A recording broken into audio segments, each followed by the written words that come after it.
Hello मेरे प्यारे बच्चों, मैं आपकी हिंदी अध्यापिका नीतू पांडे आज आपके समक्ष आपकी पाठ्य पुस्तक सुगम हिंदी व्याकरण से अध्याय 6 जो कि लिंग है, जिसे आप इंग्लिश में जेंडर भी कहते हैं, आज आपके समक्ष प्रस्तुत कर रही हूँ ताकि आप लिंग के बारे में विस्तार से समझ सकें। हाल ही में इससे संबंधित PDF भी मैंने आपसे साझा किया है ताकि आप इसके बारे में पूर्ण रूप से जानकारी प्राप्त कर सकें। आप सभी यहाँ पर कुछ चित्र देख रहे हैं जिसमें आपको कुछ बच्चे, कुछ पुरुष, कुछ महिलाएं दिख रही हैं। यह हमें लिंग की पहचान करवाते हैं। आइए हम अपने अध्याय का अध्ययन करते हैं, आगे बढ़ते हैं। सोनू और रमा भाई बहन हैं। वे दोनों अपने दादा दादी, नाना नानी के साथ चिड़ियाघर देखने गए हैं।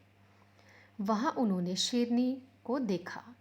वह अपने बच्चों को प्यार कर रही थी और शेर दहाड़ रहा था। बाहर आकर सोनू और रमा ने बंदर बंदरिया का खेल भी देखा। आप देख रहे हैं यहाँ कुछ शब्द जो कि लाल रंग से चिन्हित हैं, वह आपको लिंग की पहचान करवाते हैं, जैसे भाई बहन, दादा, नाना, शेर, बंदर। इस तरह के कुछ शब्द यहाँ पे दिए गए हैं।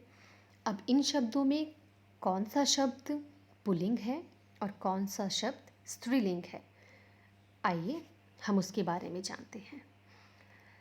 पुल्लिंग की यदि हम बात करें तो भाई बहन में से कौन सा शब्द पुल्लिंग है? भाई। दादा दादी, दादा शब्द पुल्लिंग है। उसी प्रकार से नाना, शेर और बंदर, यह किसके अंतर्गत आएंगे? पुरुष जाति। आगे हम बढ़ते हैं। बहन, दादी, नानी, शेरनी और बंदरिया किसके अंतर्गत आएंगे? स्त्री जाति। उसी प्रकार से हम जानेंगे लिंग की परिभाषा को। जिस शब्द से पुरुष या स्त्री जाति का बोध हो उसे लिंग कहते हैं। वह शब्द जो हमें स्त्री और पुरुष जाति का बोध कराए, जैसा कि अभी हमने ऊपर पढ़ा। आइए आगे बढ़ते हैं। लिंग के दो भेद होते हैं, पुल्लिंग और स्त्रीलिंग। पुल्लिंग पुरुष जाति का बोध कराने वाले शब्द पुल्लिंग कहलाते हैं, जैसा कि अभी हमने ऊपर के शब्दों को ध्यान में रखा और जाना, जैसे लड़का, आदमी, मोर, नौकर आदि। ये सब शब्द क्या हैं? पुल्लिंग। और स्त्रीलिंग, स्त्री जाति का बोध कराने वाले शब्द स्त्रीलिंग कहलाते हैं, जैसे लड़की, औरत, मोरनी, नौकरानी आदि। यह सारे शब्द स्त्रीलिंग के अंतर्गत आएंगे। अब लिंग की पहचान कैसे करें, आइए उसे हम जानते हैं। प्राणीवाचक जिसमें जान होती है वह क्या होते हैं? प्राणीवाचक। संज्ञा शब्दों में लिंग की पहचान उसके नर या मादा होने के कारण आसानी से हो जाती है, किंतु अप्राणीवाचक जिसमें जान नहीं होती, संज्ञा शब्दों में लिंग की पहचान उसके साथ लगने वाली क्रिया और विशेषण से हो सकती है। कैसे? आइए देखते हैं। लिंग की पहचान क्रिया शब्दों से। आप सभी चित्र पर गौर करिएगा। नीचे एक वाक्य दिया गया है, उसमें लाल रंग से चिन्हित शब्दों पर गौर करना है। मेरा खिलौना टूट गया। घड़ी धीरे धीरे चल रही है। अब आप देखेंगे इन वाक्यों में खिलौना और घड़ी अप्राणीवाचक शब्द हैं, क्योंकि इनमें जान नहीं है। खिलौना के साथ गया क्रिया है, अतः खिलौना कौन सा शब्द हो गया? पुल्लिंग। और घड़ी के साथ रही है, अब इसमें कौन सा शब्द हो गया? स्त्रीलिंग। आइए आगे बढ़ते हैं। अब लिंग की पहचान विशेषण शब्दों से कैसे की जाए? आप दोबारा से चित्र पर गौर करिएगा। यह मेज लंबी है, यह पेन अच्छा है। अब हम विशेषण की बात कर रहे हैं, जो कि आप अपने आने वाले अध्यायों में पढ़ेंगे इसके बारे में और विस्तार से जानेंगे। यह मेज कैसी है? लंबी है। लंबी है तो इसकी विशेषता हो गई। और यह पेन अच्छा है। अच्छा है या गंदा है? अच्छा इसकी विशेषता हो गई। इस वाक्य में मेज और पेन अप्राणीवाचक शब्द हैं, क्योंकि इसमें जान नहीं है।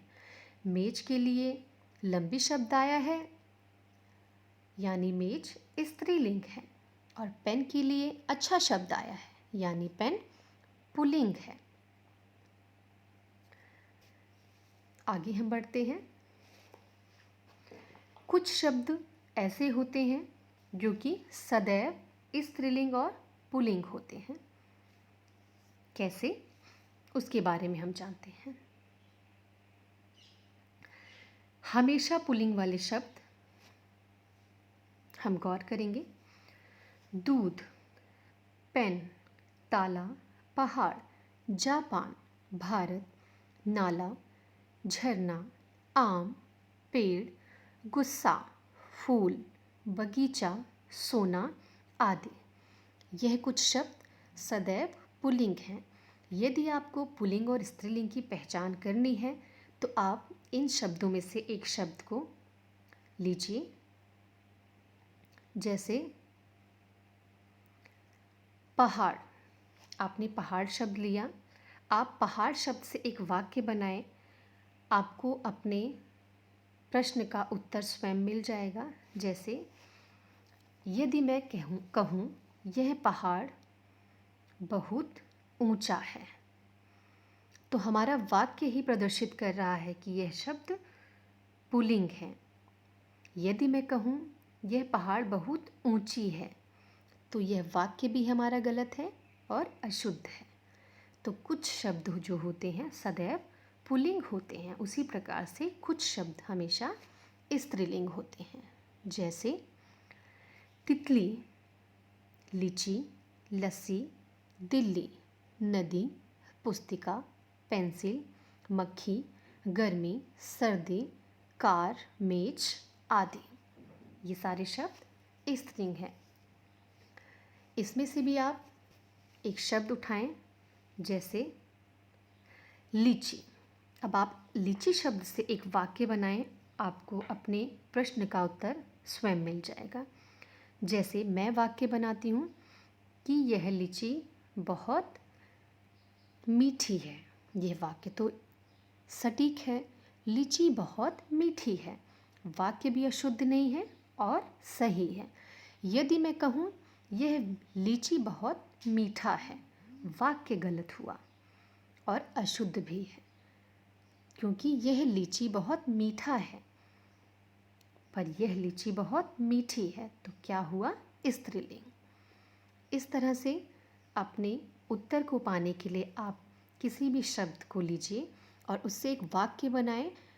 वाक्य से आपको पता चल पाएगा कि आप स्त्रीलिंग और पुल्लिंग कौन से हैं। आप जान पाएंगे इसके बारे में। उसी प्रकार से जैसे कुछ यहाँ पे पुल्लिंग और स्त्रीलिंग शब्द दिए गए हैं, जैसे लड़का पुल्लिंग, लड़की स्त्रीलिंग, मुर्गा पुल्लिंग, मुर्गी स्त्रीलिंग, सिंह पुल्लिंग, सिंघनी स्त्रीलिंग, चूहा पुल्लिंग, चूहिया स्त्रीलिंग। इसी प्रकार से आप लिंग की पहचान कर सकते हैं। और मैं पूरी उम्मीद करती हूँ आपसे जो PDF साझा किया गया है और आप अपने विषय को अवश्य पढ़ें, ताकि इससे संबंधित आपके प्रश्नों का उत्तर आपको मिल सके।